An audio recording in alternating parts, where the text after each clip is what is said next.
IT job కోసం try చేస్తున్నారా? Coding tutor లో ట్రైనింగ్ తో పాటు stipend and 100% job guarantee. Hi viewers, India's largest digital media network Suman టీవీకి స్వాగతం. ప్రస్తుతం మనతో ఉన్నారు motivational speaker and language trainer Vijaya Bangaru. అమ్మ నమస్తే. అమ్మ నమస్తే అండి. అమ్మ, కోల్కతా ఇన్సిడెంట్ చూసుకుంటే కొత్త కొత్త కోణాలు, ట్విస్ట్ల మీద ట్విస్ట్లు జరుగుతూ ఉన్నాయన్నమాట.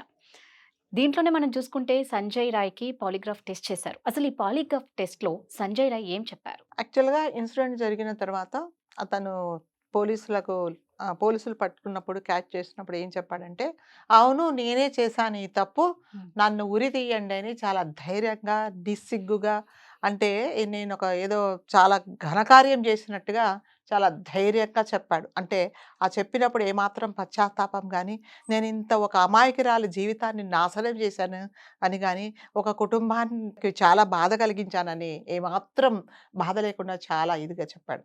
నెక్స్ట్ టైం సిబిఐ వాళ్ళు టీం వాళ్ళు ఇతన్ని ఎంక్వైరీ చేసినప్పుడు ఏం చెప్పాడంటే, అసలు నేను ఇది చేయలేదు, ఈ తప్పు నేను చేయలేదు, నన్ను ఎవరో ఫ్రేమ్ చేశారు, అంటే నన్ను ఎవరో బలవంతంగా ఇరికించారు, నాకు ఇది ఏమీ సంబంధం లేదు. మరి ఏం చేసావు ఆ రోజు? మరి సీసీటీవీలో నీ ఫుటేజ్ కనిపించింది కదా అంటే, యాక్చువల్గా నేను ఆ రోజు ఈవినింగ్, అంటే 8th ఈవినింగ్, నేను నా ఫ్రెండ్ కలిసేసి రెడ్ ఏరియాకి వెళ్ళాము. ఓకే, అక్కడికి వెళ్ళిన తర్వాత నా ఫ్రెండ్ మాత్రమే లోపలికి వెళ్ళి ఆ అమ్మాయితో సెక్స్ చేశాడు. దాని తర్వాత మళ్ళీ కాసేపు ఉన్న తర్వాత సెకండ్ టైం కూడా మా ఫ్రెండే వెళ్ళాడు ఇంకొక చోటికి, నేను వెళ్ళలేదు. కాకపోతే అప్పుడు ఏమైందంటే, నాకు ఒక గర్ల్ ఫ్రెండ్ ఉంది, ఆ గర్ల్ ఫ్రెండ్తో తన న్యూడ్ వీడియోస్ పంపించమంటే అవి చూస్తూ నేను కాలక్షేపం చేశాను. దాని తర్వాత ఇద్దరం కలిసి బయటకు వచ్చిన తర్వాత అప్పటికే గంజాయి తాగేసి ఉన్నారు వీళ్ళిద్దరు. దాని తర్వాత రోడ్డు మీద ఎవరో ఒక అమ్మాయి వెళ్తుంటే ఆ అమ్మాయిని కూడా వీళ్ళు హరాస్ చేయడానికి ట్రై చేశారు. తర్వాత హాస్పిటల్ దగ్గరికి వచ్చిన తర్వాత వాళ్ళ ఫ్రెండ్ తనని డ్రాప్ చేసి వెళ్ళిపోయాడు. వెళ్ళిపోయిన తర్వాత ఏం చేశాడంటే 11:30 వరకు అటు ఇటు తిరిగిన తర్వాత తనకి నిద్ర పట్టలేదు. తర్వాత ఏం చేశాడంటే అంటే తన ఇది చెప్పడం ఏంటంటే, నేను వాష్రూమ్కి వెళ్ళేసి వచ్చి సరే 3rd ఫ్లోర్కి వెళ్దామని నేను వెళ్ళేటప్పటికీ ఆ రూమ్లో ఆ సెమినార్ హాల్లోకి వెళ్ళేటప్పటికి అప్పటికే ఆ అమ్మాయి చనిపోయింది. నేను చూసి భయంతో నేను బయటకు వచ్చాను. అప్పుడు జడ్జి గారు వీళ్ళు అడిగారన్నమాట, సిబిఐ వాళ్ళు, మరి నీ బ్లూటూత్ ఎక్కడి నుంచి వచ్చింది అక్కడ అంటే, నేను ఆ కంగారులో వదిలేశాను అక్కడ, అందుకని పడిపోయిందని చెప్పాడనమాట. చెప్పిన తర్వాత బయటకు వచ్చిన తర్వాత, మరి అప్పుడెందుకు మరి ఇదెందుకు ఒప్పుకున్నావు, మరి నీ లై డిటెక్టర్ చేసి నీకు టెస్ట్ చేస్తామంటే ఎందుకు ఒప్పుకున్నావంటే, అప్పుడు ఏమంటాడంటే అతను, అప్పుడైనా నా నిజాయితీ తెలుస్తుందేమో, ప్రజలకు నేను నిర్దోషినని తెలుస్తుంది కాబట్టి నేను ఒప్పుకున్నాను అని చెప్పాడనమాట. నన్ను అనవసరంగా విరికించారు నేను చాలా అమాయకుడిని, నాకు ఈ కేసుకు ఎలాంటి సంబంధం లేదని కళ్ళ నీళ్ల పర్యంతమై చెప్పాడనమాట. అంటే ఇతను చెప్పేదానికి ఒకదానికి పొంతన లేని సమాధానాలు చెప్తున్నాడు. మరి గాయాలు, ఆ అమ్మాయి స్కిన్ ఇదంతా ఏందమ్మా? అదేనండి, ఎప్పుడైనా సరే ఒక దోషి ఏం చేస్తాడంటే, తన మైండ్ సెట్ ఎలా కావాలంటే అలా, ఎలా తోస్తే అలా మాట్లాడతారనమాట. సో నేను ఆ సంఘటన జరిగినప్పుడు నేను అక్కడ లేను, నాకు దీనికి ఎటువంటి సంబంధం లేదు, మరీ మరీ మరీ మరీ చెప్పడం ఏంటంటే, నన్ను ఎవరో ఇరికించారు, నేను మిస్టర్ క్లీన్ అన్నట్టుగా చెప్పుకుంటున్నాడు అనమాట. నాకేమీ సంబంధం లేదు అని చెప్తున్నాడు. మీరు అడిగినట్టుగా ఇందాక, అంటే అప్పుడెందుకు చెప్పాడు ఏంటంటే, ఎప్పుడైనా తప్పు చేసిన వాళ్ళు ఎలా తప్పించుకోవాలని చెప్పేసి, అంటే అబద్ధాలు చాలా ఉంటాయి, అంత నేరం చేసిన వాడు ఇది కాదు.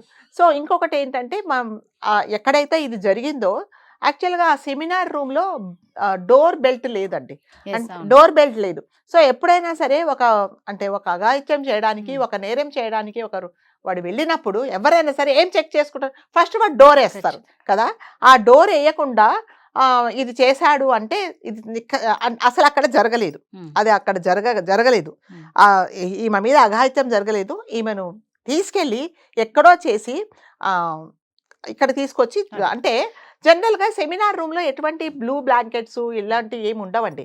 ఆ అమ్మాయిని అక్కడ పడుకోబెట్టినప్పుడు ఒక బ్లూ బ్లాంకెట్ ఆ అమ్మాయికి కప్పారనమాట. అది ఎక్కడి నుంచి వచ్చింది, అది ఎవరు తీసుకొచ్చి చేశారు. సో ఇదంతా ఏంటంటే ప్రీ ప్లాన్డ్.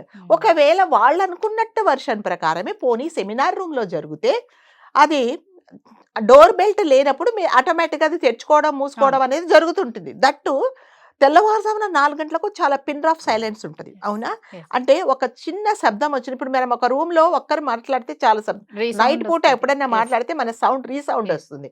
సో అలాంటిది ఆమె మీద పడి అంత అఘాయిత్యం చేసినప్పుడు కనీసం అరవలేదా? అవును. అరవలేదా?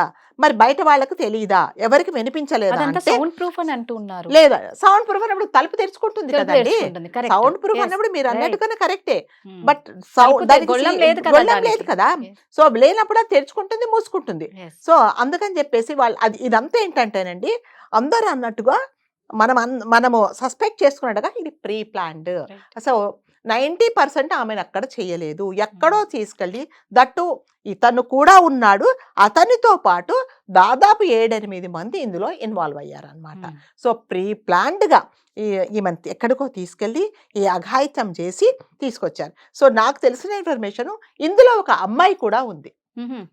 4 జూనియర్ డాక్టర్స్, ఒక వాలంటీర్, తర్వాత ఒక హౌస్ కీపింగ్ అతను కూడా ఉన్నాడనమాట.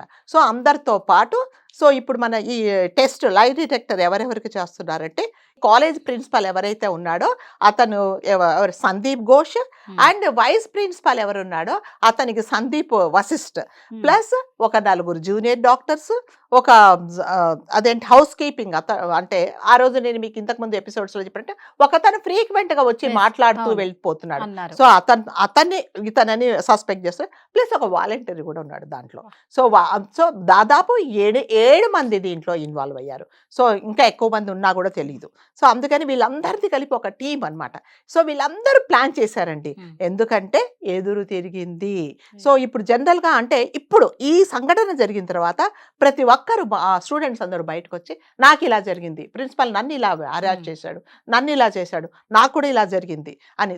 ఒక స్టూడెంట్ అతను అంటే నేను మీకు ఇంతకు ముందుకు చెప్పినప్పటికీ ఆ కాలేజీలో చదివే స్టూడెంట్ వాళ్ళ ఫ్రెండ్కే నేను క్లాసెస్ చెప్తానండి. Yes, so ma'am. తను చెప్పిన ఇన్ఫర్మేషన్ ఇది. Hmm. సో ఇదేదో మనం అక్కడ ఇక్కడ Correct. విన్న ఇన్ఫర్మేషన్ కదా, తను ఆల్రెడీ అందులో చదువుకునే అమ్మాయే, తిన ఫ్రెండే అనమాట. అంటే అందరూ అందరూ ఉంటారు కదా. ఉంటారు కదా Yes. అది.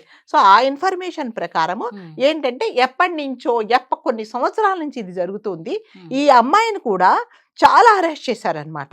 సో నేను వాళ్ళ లాస్ట్కి ఏం చెప్పారంటే, నువ్వు మా మాట వినకపోతే నీకు మార్చేయము, నిన్ను ఫెయిల్ చేస్తాము అంటే కూడా తను వినలేదు.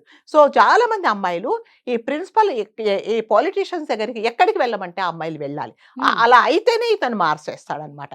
సో ఏంటంటే ఇంకా తప్పనిసరి పరిస్థితులలో, ఎందుకంటే ఎంబీబీఎస్ సీట్ వస్తుంది, మనం ఒక డాక్టర్ అవుతాము అనే వాళ్ళ అమ్మాయిలు ఆలోచించారు, కానీ మన క్యారెక్టర్ పోతుందని కానీ మన చంపుకొని మనం ఈ పని చేస్తున్నామని అమ్మాయిలు కూడా ఆలోచించలేదు. సో వాళ్ళందరూ చాలా మంది అమ్మాయిలు చెప్పి మాకు జరిగింది, మమ్మల్ని కూడా ఇలాగే అరెస్ట్ చేశాడు అని చెప్పేసి ఒక్కొక్కరు ఇప్పుడు బయటకు వస్తున్నారు. ఈ బయటికి రావడం మీద నిజంగా మేము అనుకున్నట్టుగా ఇంతకుముందు జరుగుంటే నిజంగా జరిగేది ఇలాంటి అఘాయిత్యం జరిగేది కాదండి. సో అందుకని ఏం చేశారంటే చాలా మంది అమ్మాయిలు, సో అతను చేసేది 1-2 కాదనమాట, చాలా వర్స్ట్ అంటే డాక్టరు అని చెప్పుకోవడానికి సిగ్గుపడేలాగా ఉండే పనులు చేశాడు ఈ ప్రిన్సిపల్, Right. ఈ ఘోష్ అనే అతను. కాబట్టి సో ఇప్పుడు ఏం చేస్తున్నారంటే ఇతనికి టెస్ట్ చేశారు, మళ్ళీ రెండోసారి టెస్ట్ చేసినప్పుడు కూడా అతన్ని రెండోసారి టెస్ట్కి ఏం చేశారంటే లై డిటెక్టర్ కోసం ఇద్దరు ఎవరిని? ఈ పోలీస్ సంజయ్ రాయ్నా? సంజయ్ రాయ్ని. సో అతన్ని మళ్ళీ రెండోసారి టెస్ట్ చేసకంటే ముందు ఏం చేశారంటే ఇద్దరు పోలీస్ ఆఫీసర్స్ ఫస్ట్ అడిగారు, ఏంటి ఈ క్వశ్చన్స్ అని, నువ్వు ఆ రోజు ఎక్కడున్నావు? సేమ్ నేను ఏం పని చేయలేదు, మరి నువ్వు ఇంతకుముందు ఇలా చెప్పావు కదా అంటే, నన్ను ఇరికించారు, నన్ను ఇలా చెప్పమన్నారు, అందుకని నేను ఇలా చెప్పాను, అంతేకాని నా తప్పు ఏం లేదు.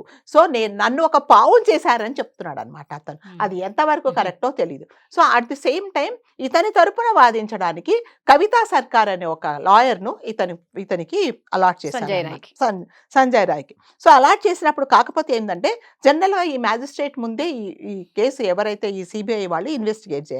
కాకపోతే ఆవిడ ఎలిగేషన్స్ ఏంటంటే, నేను లేను, నాకు లాస్ట్ మినిట్లో ఇన్ఫార్మ్ చేశారు, నా క్లయింట్ని మీరు ఇన్వెస్టిగేట్ చేసినప్పుడు ఐ మస్ట్ బీ దేర్, కానీ నన్ను వాళ్ళు ఇన్ఫార్మ్ చేయకుండా లాస్ట్ మినిట్లో నాకు చెప్పారు అని చెప్పేసి తను ఒక అబ్జెక్షన్ రైజ్ చేశారనమాట. సో అదేంటంటే మీరు భయపెట్టేసి ఏమైనా నిజాలు చేస్తున్నారేమని. సో దాని తర్వాత ఇదంతా అయిన తర్వాత మళ్ళీ రెండోసారి టెస్ట్కి వెళ్ళినప్పుడు కూడా సేమ్ అదే చెప్పాడు. నేను చేయలేదు, నాకు ఎటువంటి సంబంధం లేదు, నన్ను ఇరికించారు, నేను అమాయకుడిని అనే చెప్పాడనమాట. సో ఇదేంటంటే ఇదంతా తప్పుదారి తప్పుదారి పట్టించాడనమాట. పట్టించి సో అసలైన సో నిజం బయటికి ఫస్ట్ ఏం రాకుండా. చెప్పాడు, నన్ను ఉరి తీయండి అని చాలా Yes. ధైర్యంగా చెప్పిన మనిషి ఇప్పుడు ఏం చెప్తున్నాడంటే నాకు సంబంధం లేదు Yes. అని చెప్తున్నాడు. సో ఇదేంటంటే మనం ఏదో 17వ తారీఖు మనం అందరం ఎదురు ఎదురు చూసి చూస్తున్నాం చూస్తున్నాం కాబట్టి, కాబట్టి సో ఇన్ని ట్విస్టులు జరుగుతున్నాయి కాబట్టి ఒకవేళ లేట్ అయినా కూడా పర్వాలేదు, మనకు జస్టిఫికేషన్ కరెక్ట్గా ఉంటే న్యాయం చాలండి. సో ఇప్పుడు ఎన్నిసార్లు టెస్ట్ చేసినా కూడా, సో ఇంకొకసారి ఇప్పుడు ఇంకొక టెస్ట్ అతనికి అంటే ఈ ఉగ్రవాదులకు జరిపే టెస్ట్ ఒకటి ఉంటుంది, అది కూడా చేద్దామని వీళ్ళు Okay. ఆలోచిస్తున్నారు. ఒకవేళ అందులో ఏమవుతుందంటే నిజంగా అతను తప్పు చేయకపోతే కంపల్సరీగా చెయ్యలేదు అనేది మీకు అక్కడ నేరం రుజువు కాకపోతే Okay. ఇతడు నేరస్తుడు కాదు అని తెలుస్తుంది. నిజంగా అతను నేరం చేస్తే మాత్రం కంపల్సరీగా ఇతనే అని తెలుస్తుంది అనమాట. సో ఇతనే కాదండి, so we are highlighting only this fellow. కాకపోతే ఏంటంటే ఇతనితో పాటు చాలా మంది ఉన్నారు.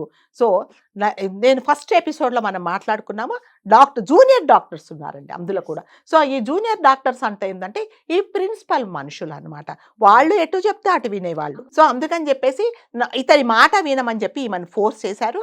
అక్కడ జరిగే అక్రమాలు అవన్నీ నేను హైలైట్ చేస్తాను అన్నప్పుడు ఈ పని చేశారనమాట. సో ఏది ఏమైనా కానీ ఒక అమ్మాయిని నిర్దాక్షిణ్యంగా అంటే ఎటువంటి దయా దాక్షిణ్యం లేకుండా ఆమెను ఇద్దరు డాక్టర్స్ ఫస్ట్ 2 కాళ్ళు విరిచేశారండి. విరిచేసి ఇంకా చాలా అంటే ఘోరాతి ఘోరంగా ఆమెను చేశారు. సో ఇదేంటంటే జరిగిన అక్రమాలకు నేను ఎదురు తిరిగాను కాబట్టే ఇలా చేశారండి. సో మనం అందరం మంచి న్యాయం జరుగుదామనే కోరుకుందాము.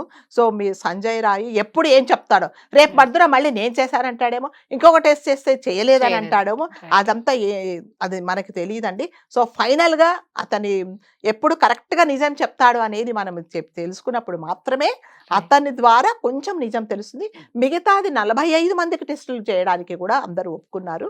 సో అది పర్మిషన్ వచ్చింది, వాళ్ళందరికీ కూడా టెస్టులు కండక్ట్ చేస్తున్నారు.